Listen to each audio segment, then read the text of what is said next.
What's up? Long day here of college football, and this is going to do for In the Booth. Back at home, though, after the cancellation. I'm Joel Klatt. This is brought to you by Dr. Pepper. As always, it is the official drink of Fansville. Okay, so a lot to get into. Obviously, Gus and I and Jenny were in Champaign. We got canceled. Unfortunate there with Ohio State. All those positive tests obviously canceled the game with Illinois. They thought they were going to be able to get this in. Travel day of.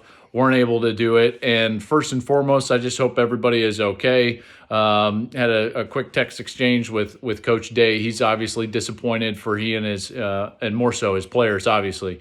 He wants them to have every opportunity that they can possibly have to go out there and play. More on that in just a little bit. The games that did happen, let me just start with the fact that Alabama looks unbelievable right now, right? Like, I don't know if there's a team out there that I've seen, whether on film or live, that I can confidently say matches up well with Alabama. They do everything well. Mac Jones is playing insanely good football.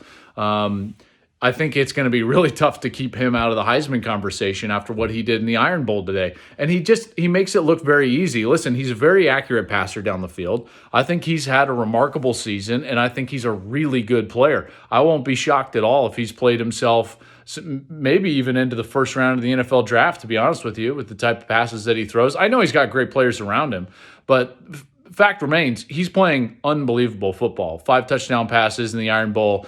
So kudos to Mac Jones and all of the Alabama teams, by the way. That defense is spectacular. They've been absolutely outstanding. Ever since early in the year, remember all of us were like, oh, we don't know about Alabama's defense. I don't know if they're the defense that we can expect or have come to expect out of Nick Saban and that crew, and they're playing lights out.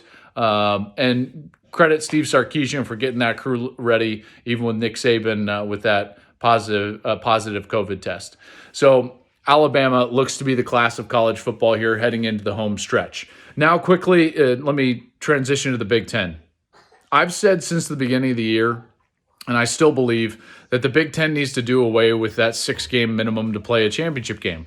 I don't know if they will or not. It probably looks worse now to try to change that rule than if they would have earlier in the season. It felt arbitrary. I didn't feel like it was going to help them get through the season at all. I don't think it helps them crown a champion, to be honest with you. But here we're going to stand where there's a good chance Ohio State is going to miss one of the next 2 games, depending on these positive tests, how long they're going to be in isolation and quarantine, in particular from the contact tracing. And we know about the 21-day with a positive test from the player. But we'll see what the contact tracing comes up with, if they can even play next week against Michigan State. Maybe the game against Michigan is in jeopardy. So we'll have to see how that all plays out. But I've always thought that 6-game minimum was a threshold that never should have been put out there by the league. And it just feels a bit arbitrary and should be removed. Now, I don't know if they will or not, but that remains to be seen.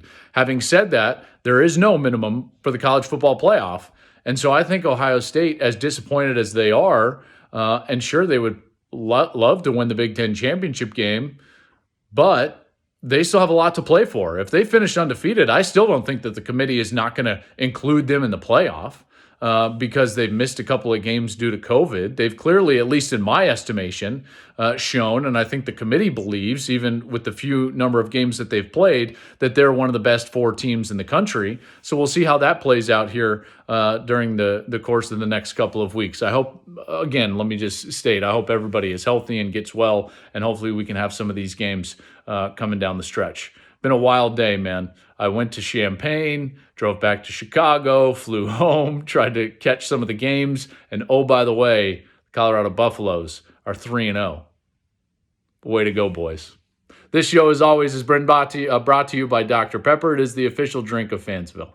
Hey, thanks for watching. If you enjoy that clip, make sure you click subscribe somewhere down here.